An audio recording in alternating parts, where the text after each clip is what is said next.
know some of you probably joined this class because you've seen the investment it is. You've seen the recommendations I gave online. For example, on my TikTok page where I said you guys can buy into, where I recommended that people can buy into NCR. And NCR at the time was around 4 naira per share. And then it went as high as giving us close to more than 2,000% on investment here.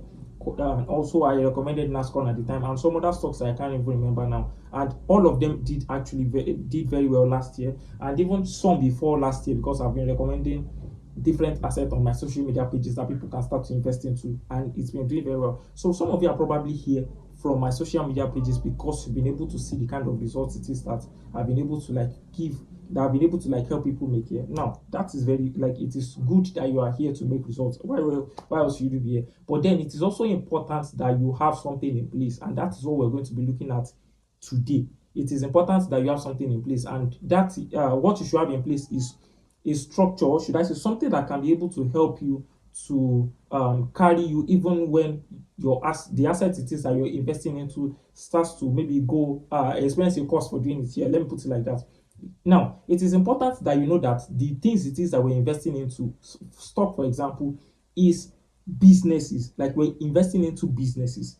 Now, and it is important that you now note that the businesses we're investing into, like every other businesses, have a cost for doing them.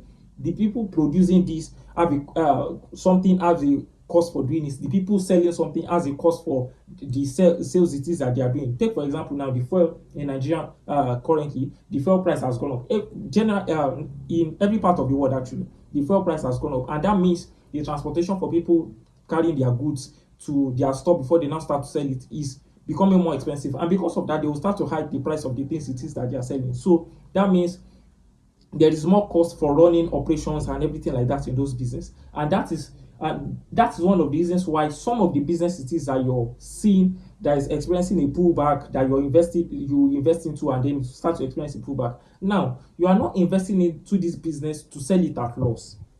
You are not investing into this business to sell it at loss. So let's say, for example, now you've bought into a particular company, and then the company starts to experience a cost for doing business, and then you will now and then an emergency now happens in your life. It is important for you to know that yes, so you're not supposed to be turning to the investment it is that you've made, even though there is an emergency or no emergency.